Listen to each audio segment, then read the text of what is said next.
Oke teman-teman, akhirnya setelah sekian lama kita bisa melanjutkan seri dari persiapan uji kompetensi akuntansi penyusunan laporan keuangan berbasis SAK etap tahap 2 ya, atau tahap terakhir nih. Jadi di sini kita akan menyusun dari laporan laba rugi, laporan perubahan modal, laporan posisi keuangan atau neraca, laporan arus kas, lalu juga jurnal penutupan ya, dan neraca saldo setelah penutupan. Sekarang kita mulai dari laporan laba rugi dulu nih. Jadi nanti ketika kalian uji kompetensi, nanti nama-nama akunnya sudah ada ya, sudah ada biasanya. Jadi nanti kalian tinggal isi angka-angkanya saja. Nah, seperti yang kita tahu, laporan laba rugi itu kan simpel sebenarnya rumusnya. Pendapatan dikurangi beban ya, intinya itu aja isinya kan. Pendapatan dikurangi beban, dan dia itu kepala 4 sampai kepala 9. Biasanya kalau kita ngambil dari neraca saldo ya. Jadi dari kepala 4 sampai kepala 9, nanti kalian pindahin aja nih. Dari kepala 4 sampai kepala 9 ini kalian pindahin angka-angkanya ke laporan laba rugi ini ya. Jadi pertama di sini dari salesnya ya, penjualannya itu ada 11,8 M, itu dari sini ya. Ya, penjualan kan saldo normal dikredit kan. Nah, ditaruh sini positif nilainya. Sementara kalau sales discount itu kan dia akan menjadi pengurang, maka kita negatifkan di sini. Begitu juga dengan sales returns, artinya pengembalian ya, retro penjualan gitu. Itu juga kita minuskan angkanya karena dia jadi pengurang kan. Nah, sehingga kita bisa dapat nih net sales-nya atau penjualan bersih yaitu 11,3 miliar. Berikutnya kita pindahin juga COGS-nya ya. COGS itu kepala 5 nih. Sama ada purchase discount ya. Purchase discount artinya diskon pembelian. Nah, COGS dia itu kan pengurang kan, makanya kita minuskan di sini. Sementara kalau purchase discount artinya kita kan membeli dapat diskon kan. Berarti angkanya adalah dibuat positif seperti ini ya. Sehingga COGS kita jadi 9,2 miliar sekian ya, yang tadinya 9,3 tapi dapat diskon 100 juta sekian, jadinya tinggal 9,2. Oke, sehingga kita bisa dapat gross profit atau laba kotor ya, dari hasilnya itu dari net sales dikurangi dengan COGS-nya, penjualan bersih dikurangi dengan COGS, dapatlah laba kotor 2,1 miliar. Nah, selanjutnya kita bisa mulai input beban-bebannya. Ya, pertama dari beban operasional dulu, itu dia di sini ada banyak beban operasionalnya ya, dari utilities expense sampai dengan beban operasional lain-lain, other operating expense. Nah, ini sama kita pindahin dari neraca saldo setelah penyesuaian ini ya, beban operasionalnya nih dari utilities ini sampai dengan other operating, tinggal pindahin aja angkanya semua seperti ini ya, sehingga kita bisa dapat di sini jumlahnya itu beban operasionalnya ada 1.038 juta sekian. Nah, ini juga sama ya, karena dia beban kan sebagai pengurang, jadi angkanya di sini minus ya. Nah, udah dapat nih beban operasionalnya, kita bisa dapat laba operasional ya. Hasil dari laba kotor dikurangi dengan si beban operasionalnya itu. Jadi dapat kita laba operasionalnya adalah 1,1 miliar. Nah, selanjutnya kita bisa juga mencatat di sini, bukan bisa sih, harus ya, harus mencatat penjualan dan beban lain-lain ya jika ada. Tapi kan biasanya ada di setiap perusahaan tuh. Nah, ini contohnya gimana tuh? Pendapatan dan beban lain-lain. Misalnya ya seperti pendapatan bunga gitu kan. Terus juga ada pendapatan dividen. Nah, itu kita catat di sini. Kita isi angkanya sama ya, dari sini juga, dari neraca saldo setelah penyesuaian, tinggal dipindah-pindahin aja angkanya. Kita bisa lihat di sini total dari pendapatan lain-lainnya itu ada 67 juta. Selanjutnya untuk beban lain-lain di sini jumlahnya ada berapa nih? Ada 58 juta. Baru kita total di sini ya, beban ataupun pendapatan lain-lain dikurangi dengan beban lain-lain ya, 67 juta dikurangi dengan 58 juta sekian. Sehingga kita bisa dapat total pendapatan dan beban lain-lainnya itu adalah 8 juta ya. Positif. Kenapa positif? Karena lebih banyak pendapatan lain-lainnya dibanding dengan beban lain-lainnya gitu. Udah dapat nih angkanya, baru kita bisa mendapatkan earning before tax atau laba sebelum pajak ya.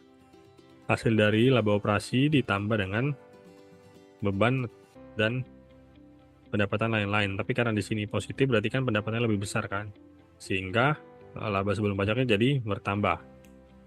yaitu tadi laba operasi kan 1.109.000.000. Nah, karena di sini ada pendapatan lain-lain 8 juta sekian, jadi 1.117.000.000. Selanjutnya kita bisa hitung pajaknya ya. Di sini kebetulan dia pajaknya ada dua, yaitu PPh 4 ayat 2 dan PPh badan ya, 185.300.000. Kita dapat di sini pajaknya totalnya itu ada 194 juta ya. 194.056.240 rupiah. Sudah dapat pajaknya, berarti kita bisa dapat laba setelah pajak atau laba bersihnya ya, yaitu 923.568.000. Sekian hasil dari laba sebelum pajak dikurangi dengan beban pajaknya. Oke ya teman-teman, itulah kira-kira untuk laporan laba rugi. Jadi pada intinya nanti ketika ujian tinggal dipindahin aja dari yang ada di neraca saldo setelah penyesuaian ya.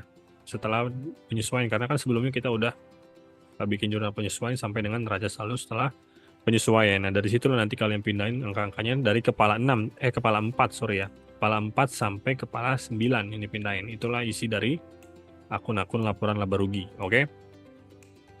Nah, laporan laba rugi sudah, kita lanjut ke laporan perubahan modal. Nah, nanti laba bersihnya ini atau laba setelah pajaknya ini akan berpengaruh nih dengan laporan perubahan modal ya. Kita masuk di sini ke laporan perubahan modal. Nah, untuk mengisi laporan perubahan modal ini kita itu butuh soalnya ya, supaya kita bisa tahu kan untuk penerbitan saham dan juga nanti ada dividen yang diumumkan atau dibagikan nggak gitu. Nah, nanti untuk laporan perubahan modal dia sudah ada seperti ini ya teman-teman di lembar kerja. Nanti ini ada totalnya 5 kolom. Di sini nanti akan saldo awalnya sudah ada isinya ya. Jadi ini saldo awalnya sudah ada isinya, nanti tugas kita tinggal ngisi yang kosong-kosong ini. Gitu. Yang pertama, kita lihat dulu nih soalnya di informasi data tambahan.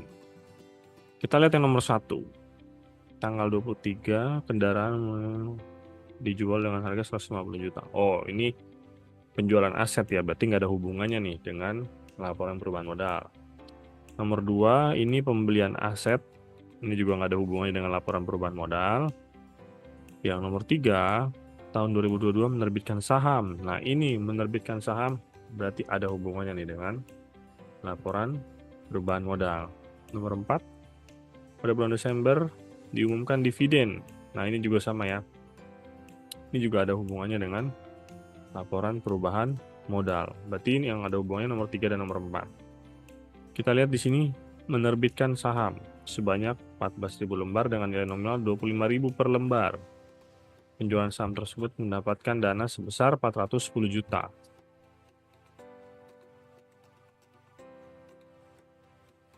Nah, kita lihat nih, berarti kan nilai nominal sahamnya itu 14.000 dikali 25.000 berapa itu? Coba kalian ambil kalkulator kalian. Nah, kalau saya di sini udah ada ya.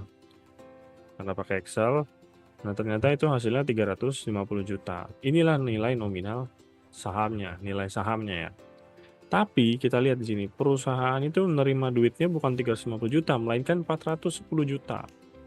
Artinya terjadi selisih ya. Tapi kita tulis dulu di sini 410 jutanya, berarti kan total yang diterima kan uangnya di sini kita taruh di total yaitu 410 juta.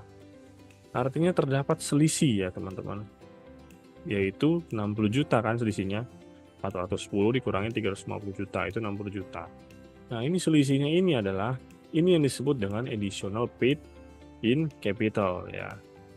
Apa itu additional paid in capital? Yaitu selisih antara nilai nominal saham dengan harga saham.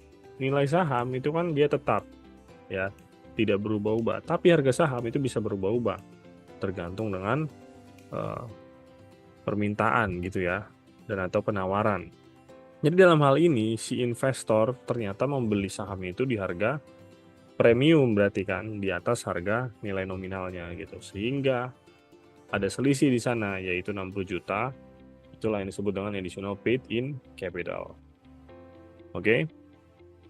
Nah, selanjutnya di sini kita lihat ada net income ya. Net income itu berarti tadi tuh laba bersih setelah pajak yang tadi saya bilang kan ada hubungannya dengan Laporan laba rugi yang ini berarti kita ambil nih angkanya ya, earning after tax yang 923 juta ini. Kita pindahkan ke sini, 923 juta 568.000 sekian gitu ya. Kita pindahkan di sini. Jangan lupa kolom totalnya juga diisi. Itu 923 juta kan hanya ini doang kan. Nah, selanjutnya di sini tadi di soal kan ada dibilang diumumkan dividen sebesar 283 juta 500. Nah, di mana dia naruhnya atau dividen? Ya di sini ya, di bawah si laba ini gitu. Karena dia diumumkan, berarti jadi minus di sini angkanya ya. Jangan lupa total juga diisi di sini minus 283 juta 500.000 rupiah. Nah, kalau sudah clear ya, kita bisa total semuanya di bawah sini. Sehingga kita bisa dapat saldo akhirnya ya. Untuk saham, tadi karena sudah ada yang diterbitkan, jadi nambah ya, jadi totalnya 1,5 miliar sekian. Sama additional in capital juga karena tadi terjadi selisih gitu ya, ada selisih, nambah juga dia jadi 305 juta. Dan return earning atau laba ditahannya juga bertambah karena tadi ada laba bersih setelah pajak ya, dan dikurangi dengan dividen. Jadi totalnya 2 miliar sekian. Sehingga total di kolom paling kanan ini itu harus seimbang antara dari atas ke bawah dan dari kiri ke kanan ya. Itu harus sama, hasilnya 3,9 miliar sekian. Gitu ya. Oke. Itulah untuk laporan perubahan modal.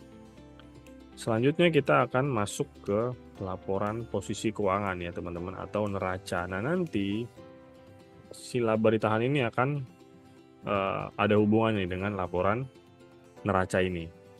Oke, kita langsung lanjut aja ke laporan posisi keuangan atau neraca.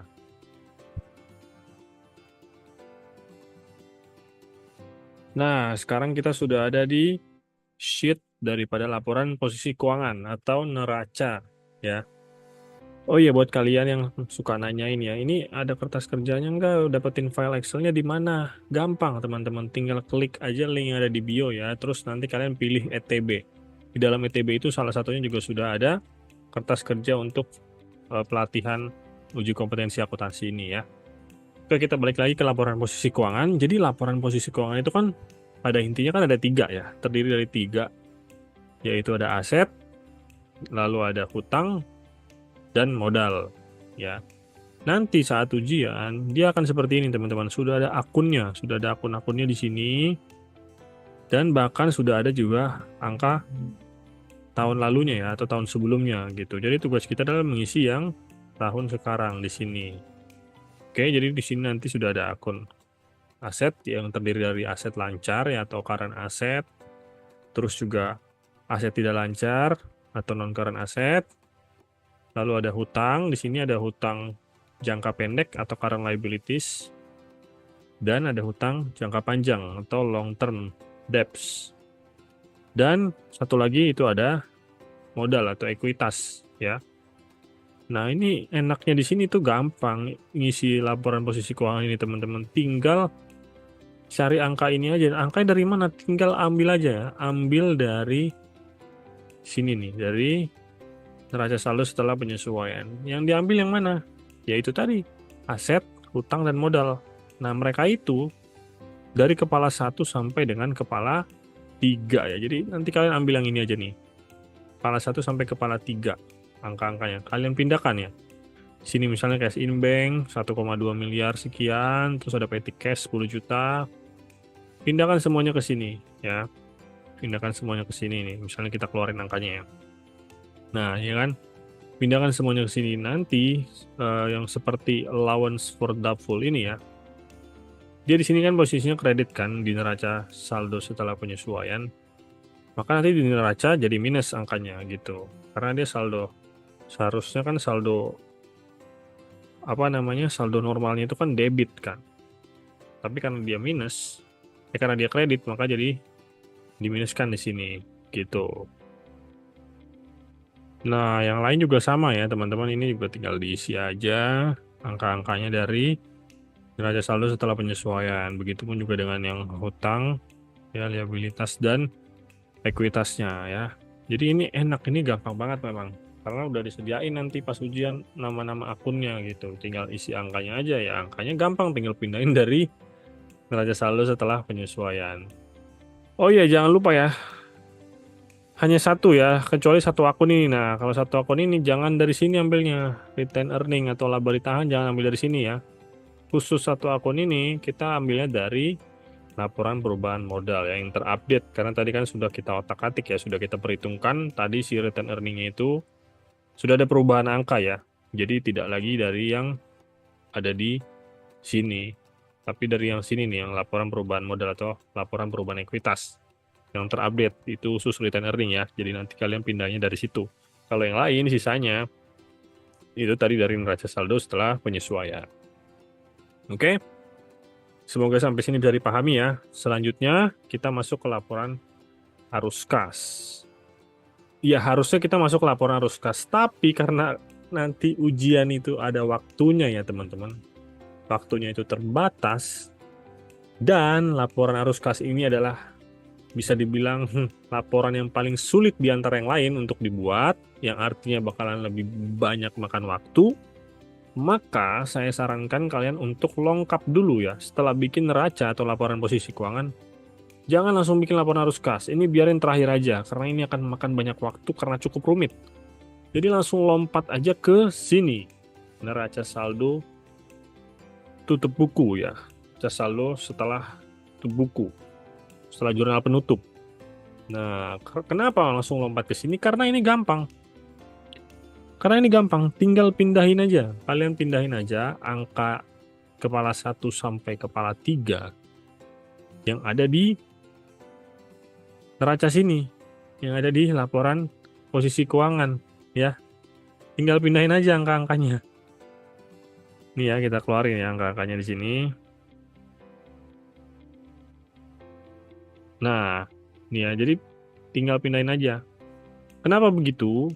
Ya karena kan nanti ini neraca saldo setelah tutup buku ya, atau setelah jurnal penutup. Nah, seperti yang kita tahu, jurnal penutup itu adalah yang kita tutup adalah akun-akun sementara atau akun-akun yang ada di laporan laba rugi. Makanya nanti ketika sudah selesai kan bikin jurnal penutup, sudah ditutup itu akun-akun sementara, sudah nol lagi, dia sudah nggak ada. Maka hasilnya adalah ketika dia dipindahkan ke neraca saldo, itu udah nggak ada kan akun-akunnya. Jadi tinggallah akun-akun yang ada di neraca, yang ada di neraca saldo setelah tutup buku ya, atau setelah jurnal penutup gitu. Makanya triknya gitu ya, ini by the way trik sebenarnya, ini salah satu tips dan trik ya buat kalian supaya cepat nanti ngerjainnya karena diburu waktu. Dan ingat, ini ya yang ada di neraca yang minus-minus ini angkanya posisinya di kredit ketika di neraca saldo gitu ya, yang saldo normalnya debit, tapi acuannya ke saldo normal sih, nggak selalu ke minus. Kalian makanya harus paham lah konsep saldo normal setidaknya ya untuk mengerjakan ini supaya gampang gitu. Oke, jadi begitu ya teman-teman. Ketika sudah selesai laporan posisi keuangan atau neraca, langsung loncat aja ke sini, ke neraca saldo tutup buku. Karena ini gampang, tinggal mindahin angka yang ada di laporan posisi keuangan. Oke? Emang bisa ya kayak gitu? Kan bukannya stepnya harusnya dari neraca terus kita bikin laporan arus kas dulu, terus kita bikin jurnal penutup dulu, baru neraca saldo setelah penutupan. Ya memang benar, stepnya ya begitu. Tapi karena ini case-nya ujian, jadi ya nggak apa-apa, langsung loncat aja ke sini. Karena kan kita diburu waktu. Toh, di laporan arus kas ini tidak ada angka-angka yang dipengaruhi oleh laporan lain. Maksudnya itu kayak misalnya ini ya, tadi ini nih laporan perubahan modal ini kan kita dapat return earning-nya kan tadi dari sini kan, dari laporan laba rugi nih yang 923 juta. Nah ini ada hubungannya ya kan, kita nggak bisa lengkap gitu. Begitupun neraca ya, neraca tadi di sini juga return earning-nya ada hubungannya dengan yang ada di sini, di laporan perubahan ekuitas. Tapi kalau laporan arus kas itu tidak ada hubungannya dengan laporan yang lain teman-teman, jadi nggak apa-apa kita loncat aja. Oke, supaya kita bisa lebih efisiensi waktu ya ketika ujian. Nah, karena yang gampang-gampang sudah kita selesaikan, by the way jangan lupa ya, selalu jangan lupa di jumlah ya, di total ya, di akhir itu selalu di total, jangan diabaikan ini penotalan karena ini penilaiannya cukup lumayan juga gitu, ada nilainya ya. Jadi setiap kalian sudah mengerjakan selalu total. Oke. Nah, karena yang gampang-gampang ini sudah selesai kita kerjakan, Maka tinggal dua lagi nih yang harus diselesaikan, yaitu laporan arus kas dan jurnal penutup. Tapi balik lagi seperti yang saya bilang tadi, laporan arus kas itu paling akhir aja karena itu yang paling rumit ya di antara yang lain. Maka sekarang kita lanjut dulu ke jurnal penutup. Nah, jurnal penutup itu nanti tidak ada apa-apa ya teman-teman, jadi kosong seperti ini. Oleh karena itu kalian memang harus menguasai ya untuk jurnal penutup ini, harus paham gitu ya, harus tahu konsepnya dan harus hafal jurnalnya. Karena dia nanti akan kosong seperti ini, tidak akan ada isinya. Nah, sekilas jurnal penutup itu apa sih? Jadi jurnal penutup itu adalah jurnal yang digunakan untuk menutup atau mengenolkan saldo ya atau angka-angka yang ada di laporan laba rugi atau angka-angka yang merupakan akun sementara. Jadi kalau dalam akuntansi itu kan seperti yang kita tahu ada dua jenis akun. Ada akun sementara dan ada akun permanen. Akun sementara itu apa? Itu adalah akun-akun yang bersifat sementara gitu atau yang hanya berlaku pada satu periode tertentu saja. Itu adalah akun-akun yang ada di laporan laba rugi. Sementara akun permanen itu adalah akun yang berada di neraca atau laporan posisi keuangan. Dia ini akan terus terbawa sampai tahun-tahun berikutnya selama perusahaan tersebut masih berdiri gitu. Jadi akunnya masih bisa angka tahun ini misalnya di tahun 2023 akan dibawa untuk periode 2024 gitu ya. Itu yang akun permanen. Sementara kalau akun sementara ya di 2023 ya udah berarti dia hanya berlaku di 2023 itu saja. Untuk itulah makanya kita akan membuat jurnal penutup ya untuk mengenalkan saldonya. Karena dalam akuntansi kan kalau kita mau menghilangkan atau menghapus angka itu kan dengan jurnal ya. Nah, untuk jurnal penutup itu komponennya ada berapa sih gitu kan?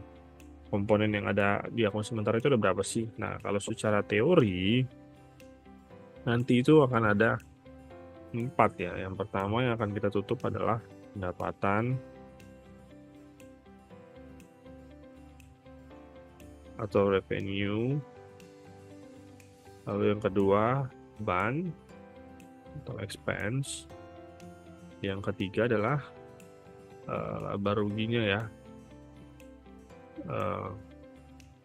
Ditutup dengan laba ditahan atau retained earnings.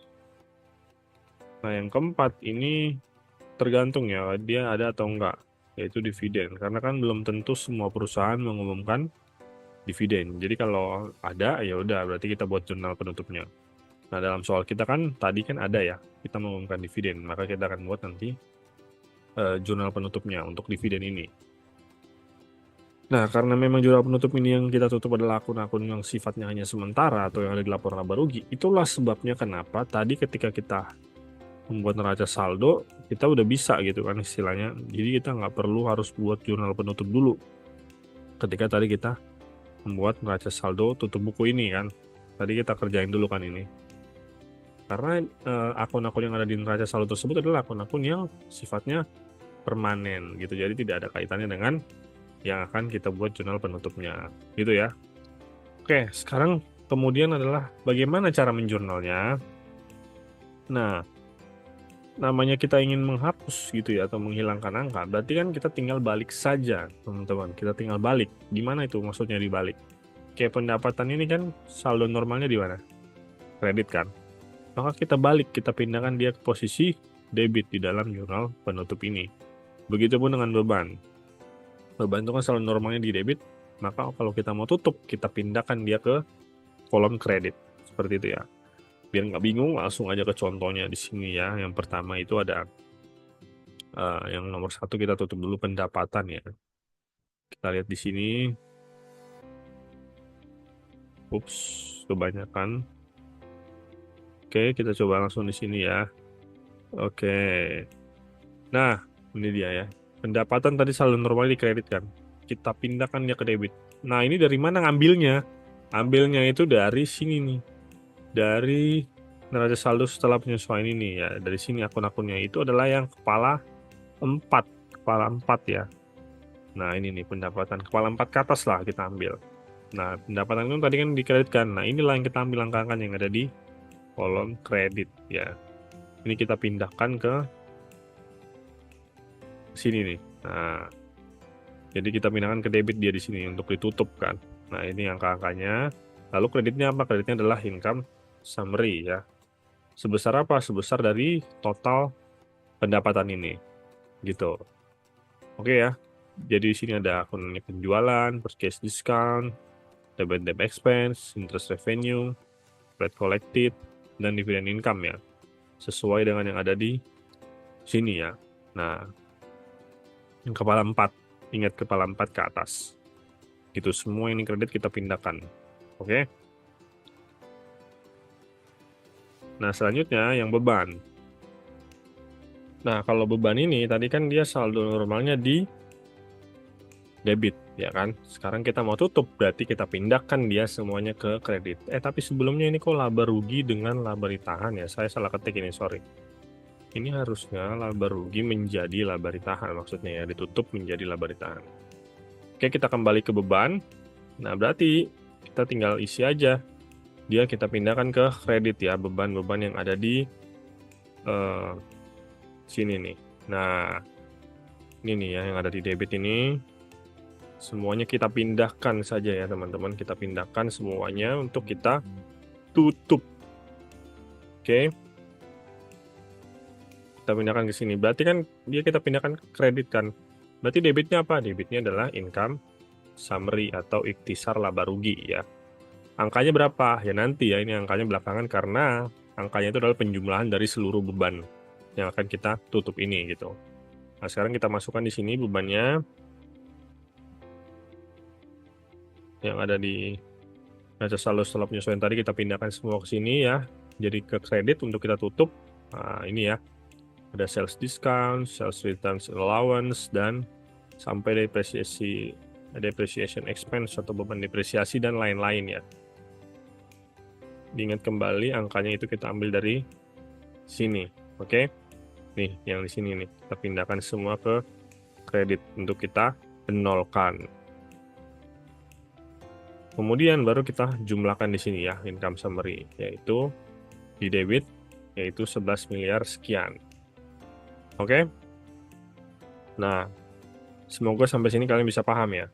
Kalau kalian masih ada yang bingung atau apa, silakan kalian ulang-ulangi lagi videonya, nanti juga kalian akan dapat sendiri insight-nya gitu ya. Atau kalian bisa tanya juga di kolom komentar. Nah, selanjutnya yang ketiga yaitu kita jurnal laba ditahannya ya. Nah, laba ditahan ini dia kan dikredit kan kalau misalnya dia laba. Tapi kalau dia rugi, dia itu di debit. Ya, ini konsep yang harus kalian pahami juga ya teman-teman, harus diingat. Jadi kalau perusahaan itu untung, berarti laba ditahannya di kredit.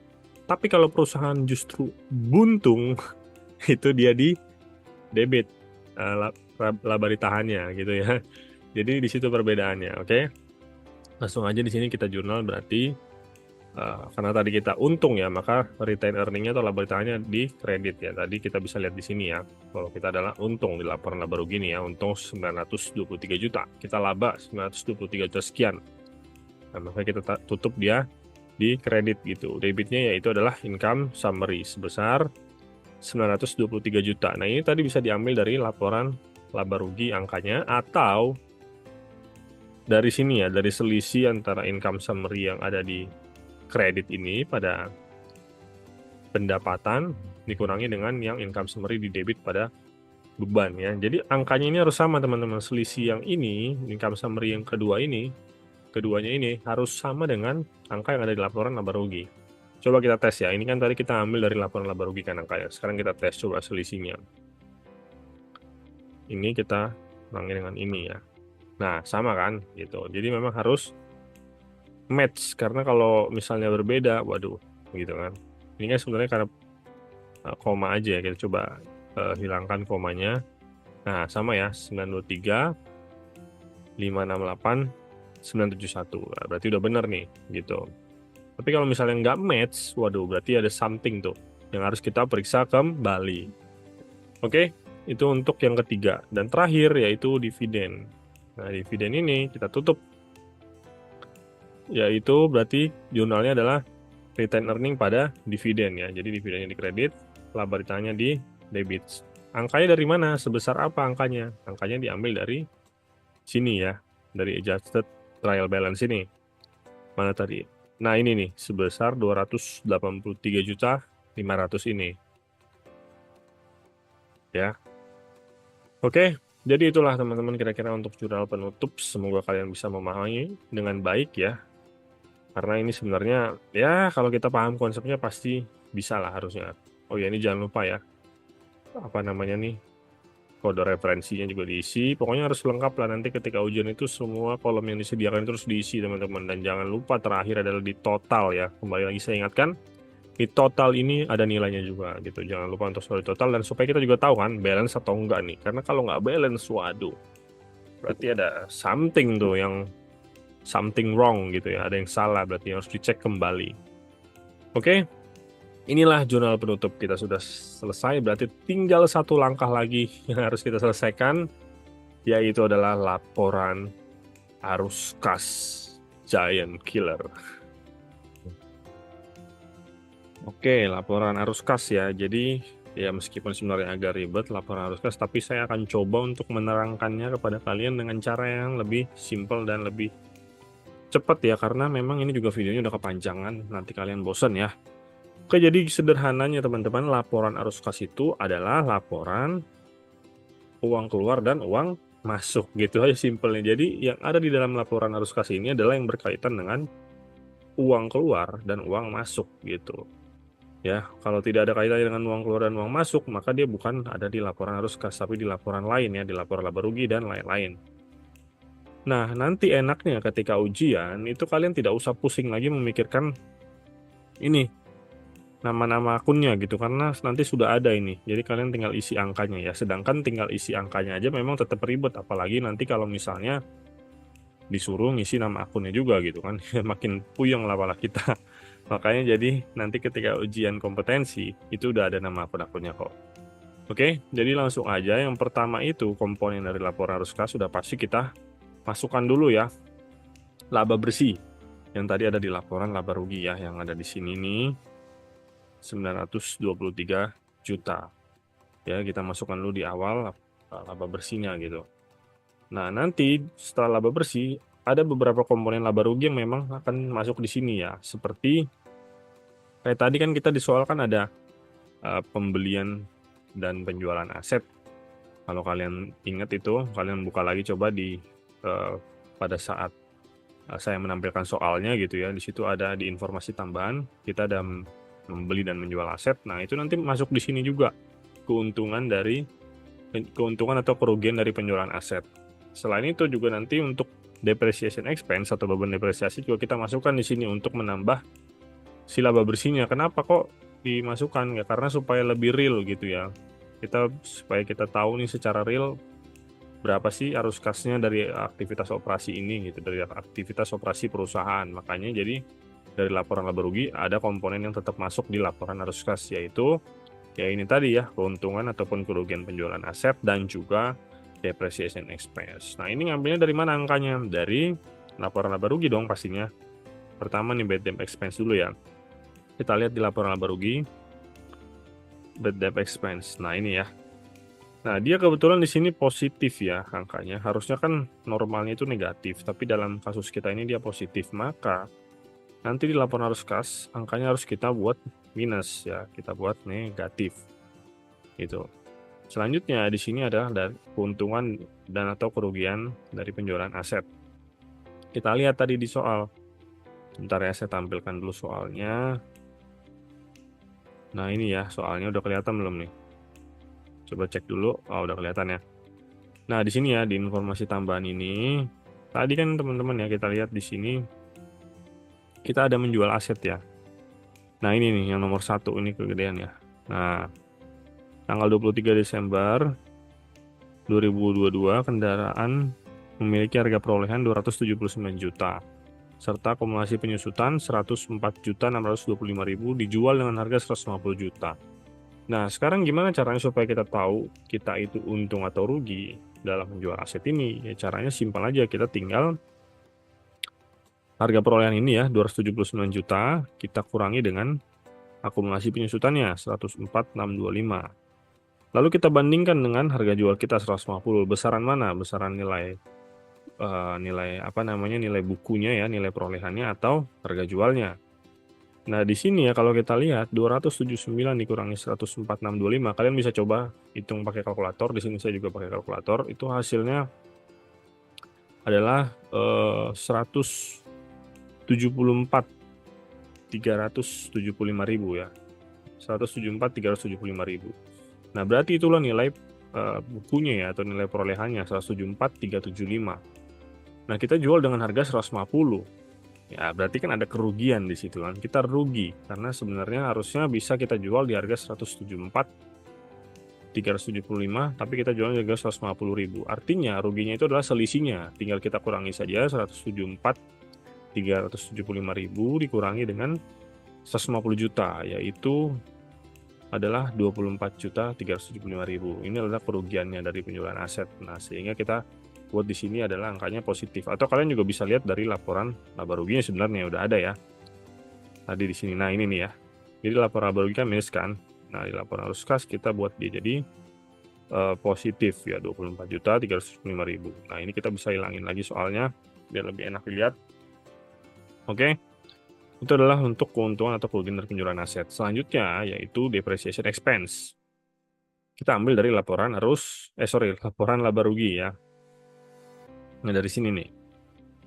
Di sini kan dia angkanya minus kan. Nah, di laporan arus kas atau di cash flow akan kita buat dia jadi positif ya. Oke, jadi itulah untuk komponen-komponen dari laporan laba rugi yang kita ambil untuk kita kemudian buat juga di laporan arus kas. Nah, selanjutnya kita ambil dari komponen neraca ya, yaitu pertama kita akan ambil dulu dari ini current asset. Nah, dari current asset ini makanya tadi di current asset kan ada 2 kolom kan, yaitu tahun sebelumnya dan tahun ini yang harus kita isi kan untuk laporan posisi keuangannya. Ini gunanya adalah untuk di laporan arus kas teman-teman. Jadi kita akan membandingkan ya selisih antara current asset tahun 2021 dengan yang tahun ini. Dalam kasus kita 2022 gitu. Yang kemudian kita akan masukkan di laporan arus kas ini. Pertama, di sini adalah accounts receivable atau piutang ya. Kita lihat di sini. Terjadi kenaikan atau penurunan. Nah, di sini piutangnya ternyata terjadi kenaikan ya. Kenaikannya cukup signifikan lagi nih. Tahun 2021 dia 68 juta sekian. Nah, di tahun sekarang 2022 itu jadi 655 juta. Artinya ada kenaikan. Maka di laporan arus kas, kenaikannya itu selisihnya ya, tinggal kita kurangi saja ya, 655 sekian ini dikurangi dengan 68 sekian. Kita taruh di sini, tapi angkanya jadi dinegatifkan ya, karena kan piutang kalau bertambah kan berarti uang kas kita malah jadi minus dong ya kan, jadi berkurang karena tidak ada kas masuk di sana kan. Gitu, piutang itu kan masih istilahnya kredit gitu, jadi tidak ada uang di sana, makanya kita minuskan di sini angkanya. Begitupun selanjutnya employee receivable atau piutang karyawan ya. Kita lihat di sini. Employee receivable. Oh, dia ternyata ada penurunan juga. Dia ternyata penurunan ya. Kalau tadi kan yang piutang usaha itu kan ada peningkatan. Nah, ternyata ini penurunan, maka di laporan arus kas angkanya jadi positif gitu ya. Nah, ini untuk allowance for doubtful accounts atau AFDA ini tidak dimasukkan ya, karena kan sudah ada bad debt expense dia penggantinya di sini ya. Jadi sudah digunakan di bad debt expense gitu. Nah, selanjutnya merchandise inventory kita lihat. Oh, dia terjadi penurunan persediaan. Berarti angkanya adalah positif karena kan berarti kalau persediaan berkurang gitu ya atau menurun, berarti ada uang masuk dong gitu dari penjualan gitu ya. Nah, selanjutnya dari office supplies kita lihat. Office supplies ternyata ada penurunan juga nih, berarti kita akan buat di sini angkanya yaitu jadi positif ya sebesar 2 juta. Selisihnya ya by the way teman-teman, ini tinggal dikurangin aja ya. Angkanya dari mana selisihnya ya, kalau ada yang bertanya seperti itu, ini selisihnya. Jadi 5.240.000 dikurangi dengan yang tahun sekarang 3.170.000. Nah, begitupun dengan yang lain ya, di sini sampai dengan prepaid income tax ya. Jadi tinggal masukin aja selisihnya. Ini supaya mempersingkat waktu ya. Tinggal kalian masukkan selisihnya. Nah, selanjutnya kalau dari current asset sudah, sekarang dari current liabilities. Loh, kok non-current assetnya enggak? Iya, non-current asset itu nanti ya kaitannya dengan investing activities ya, teman-teman. Nah, sekarang kita kan masih yang operating activities ya, atau aktivitas operasi. Nah, sekarang kalau current liabilities, utang lancar. Nah, kalau ini kita lihat nih, accounts payable, ternyata terjadi penurunan. Nah, kalau terjadi penurunan di laporan arus kas gimana tuh? Nah, kalau utang ini dia tuh searah ya. Jadi kalau penurunan, kalau terjadi penurunan ya berarti dia di sini minus angkanya ya, minus selisihnya yaitu 106 juta sekian. Kita lihat di sini accrued expense sama ya, terjadi penurunan juga. Berarti minus juga. Selanjutnya fade out. Kita lihat terjadi penurunan juga. Maka jadi minus juga. Dan seterusnya sampai dengan income tax payable pasal 25 ya, PPh pasal 25. Kita lihat di sini. Nah, kalau sudah, tinggal kita jumlahkan ya net cash flow dari operating activities atau laporan arus kas ya. Arus kas bersih dari aktivitas operasi. Tinggal kita jumlah aja semuanya ini dari laba bersih atau dari laba setelah pajak sampai dengan income tax payable 25. Nah, kita dapat nih dari aktivitas operasi jumlahnya adalah 675.250.200. Oke. Kita lihat di sini. Loh, dividennya kok enggak? Ya, dividen nanti ya, kaitannya itu dia dengan pendanaan, teman-teman. Nah, sudah ya, berarti untuk yang aktivitas operasi, sekarang kita masuk ke aktivitas investasi atau investing activities. Nah, di sini kita yang berkaitan dengan ini ya, dengan non-current asset atau aset tidak lancar. Kita lihat di sini. Di sini aset kita sebenarnya kan ada building, ada land, ada vehicle, ada equipment. Nah, tapi kenapa kemudian di arus kas cuma ada vehicle? Ya berarti memang di soalnya cuma ada yang berkaitan dengan vehicle. Berarti kita tidak ada kaitannya dengan equipment misalnya, kita tidak ada melakukan penjualan equipment gitu ya, ataupun pembelian equipment. Makanya kita sekarang butuh soalnya lagi yang kita coba munculkan soalnya lagi. Nah, di sini kita lihat di informasi data tambahan ini ya. Tadi kan yang nomor 1 ya, kita ada jual aset ya kan, udah jelas itu akan masuk ke sini, investing activities. Nah, di nomor 2 juga ada nih, tanggal 15 Desember 2022 membeli sepeda motor. Nah, di sini kita ada pembelian aset secara tunai ya kan, makanya masuk arus kas nih, secara tunai kata kuncinya di sini nih. Secara tunai 18.250.000. Nah, yang nomor 3 dan nomor 4 ini tidak ada kaitannya ya. Oh, nomor 4 ada tapi nanti ya untuk dividen di financing activities. Sekarang investing activities pertama kita tadi ya melakukan penjualan di sini sale of vehicle ya. Tadi kita jualnya berapa? 150 juta. Kita masukkan di sini angkanya 150 juta. Lalu kita ada melakukan pembelian ya di nomor 2 ini 18.250.000, yaitu kita masukkan di sini jadi positif ya. Jadi negatif karena kan kita beli, kita keluar uang jadi negatif di sini, mengurangi ya. Nah, selanjutnya berarti kita tinggal total aja. Udah soalnya kita bisa sembunyiin lagi ya supaya lebih enak lihat. Nah, tinggal kita total ya. Penjualan 150 uang masuk dan pembelian aset uang keluar. Maka jadi minus di sini kan. Sehingga kita dapat net cash flow yang digunakan untuk aktivitas investasi adalah 131.750.000. Nah, berarti ya untuk aktivitas operasi dan aktivitas investasi itu nilainya masih sama-sama positif ya sejauh ini. Nah, selanjutnya kita akan masuk ke financing activities atau aktivitas pendanaan. Nah, untuk pendanaan ini sumber datanya dari mana?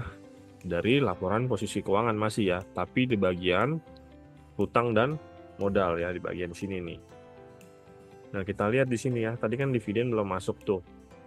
Nah, nanti akan masuk di financing, sama juga hutang. Hutangnya tapi hutang jangka panjang ya, karena kalau tadi hutang jangka pendek itu kan masuknya di aktivitas operasi. Nah, ini ya hutang jangka panjangnya adalah peminjaman bank ya, atau bank loan.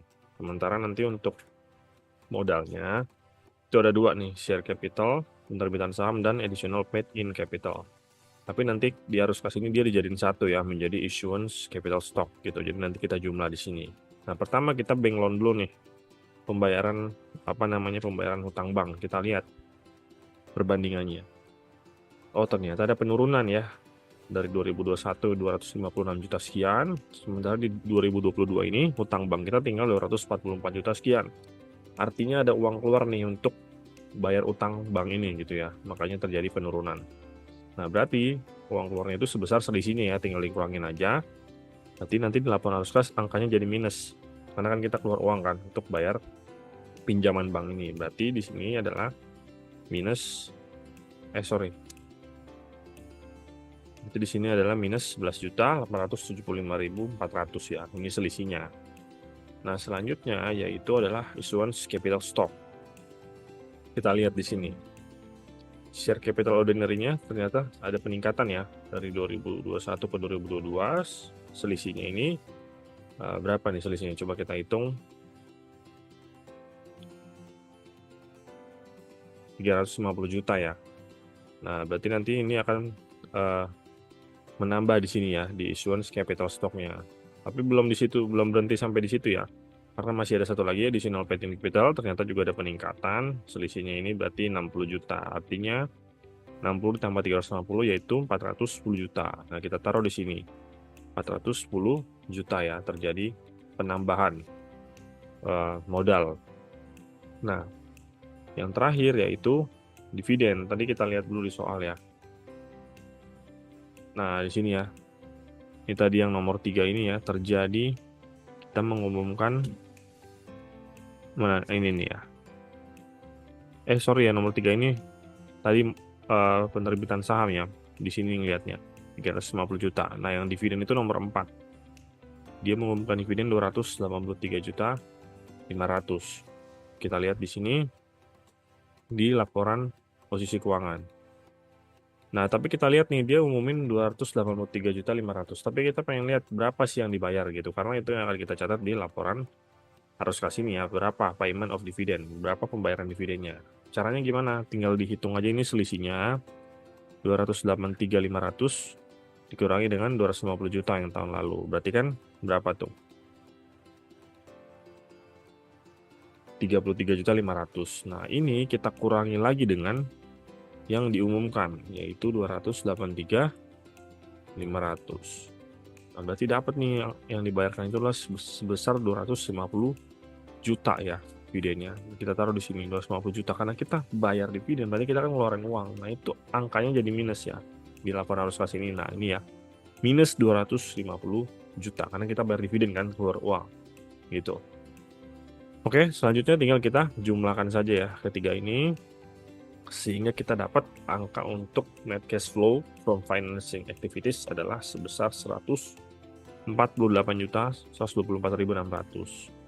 Nah, kalau sudah tinggal kita jumlahkan saja ya dari ketiga aktivitas di laporan arus kas ini ya. Dari aktivitas operasi ini 675 sekian ditambah 131 ditambah dari financing 148, sehingga kita dapat totalnya adalah 955.124.800 rupiah ya, karena memang di sini kebetulan nilainya positif semua, jadi memang besar di sini angkanya. Nah, selanjutnya kita masukkan juga di sini untuk total cash dan setara kas ya, kas dan setara kas, cash dan equivalent cash di tahun sebelumnya ya. Ini sorry ya, bukan 2020, 2021 dan 2022. Nah, ini kita masukkan yang ini ya totalnya. Nih, 338 ditambah 10 juta, yaitu 348.143.292. Angkanya harus gitu. Nah, ini. Nah, selanjutnya kita masukkan juga yang 2022 ya, setara kas 2022. Yang ini kita jumlahkan, yaitu 1.303.268.092. Nah, angka ini yang jumlah kas dan setara kas 2022 harus sama dengan penjumlahan yang ini ya, perubahan cash flow dan kas dan setara kas tahun lalu ya, jumlahnya harus sama. Kita uji dia di sini ya, kita bikin totalnya. Nah, ternyata sama ya. Kalau sama seperti ini, kemungkinan besar cash flow kita sudah benar. Tapi kalau misalnya berbeda, itu berarti ada kemungkinan besar salah tuh cash flow-nya. Jadi harus diperiksa lagi. Jadi cara ngujinya gitu ya teman-teman ya. Caranya dengan menjumlahkan yang ini ya, total cash flow dari 3 aktivitas ditambah dengan kas dan setara kas tahun sebelumnya. Maka hasilnya harus sama dengan jumlah kas dan setara kas tahun sekarang ya, atau tahun 2022 dalam hal ini di kasus ini. Oke, jadi itulah untuk laporan cash flow ya. Yang terakhir sudah selesai, artinya kita sudah selesai untuk menyusun semua laporan keuangan tahap 2 untuk persiapan uji kompetensi akuntansi. Nah, buat kalian, silakan kalian ulang-ulangi videonya ya, karena nggak mungkin kalian tonton sekali langsung ngerti ya. Pasti ada aja di bagian-bagian tertentu yang perlu berulang-ulang, perlu diulang-ulang untuk bisa paham. Dan yang paling penting adalah supaya bisa lancar gitu, kalian harus sambil ngikutin juga. Jadi jangan cuma ditonton video ini, tapi sambil dipraktekin juga latihan di kertas kerjanya. Gimana cara dapetin kertas kerjanya? Tinggal klik link di bio, pilih ETB ya. Nanti di situ di ETB itu udah termasuk dapat Excel untuk latihan persiapan uji kompetensi akuntansi ini. Oke ya teman-teman, jadi seperti itulah akhirnya selesai juga seri dari persiapan uji kom ini. Semoga ini bermanfaat buat kalian dan membantu kalian dalam mempersiapkan diri untuk uji kom ya. Sampai ketemu lagi di video berikutnya. Bye-bye.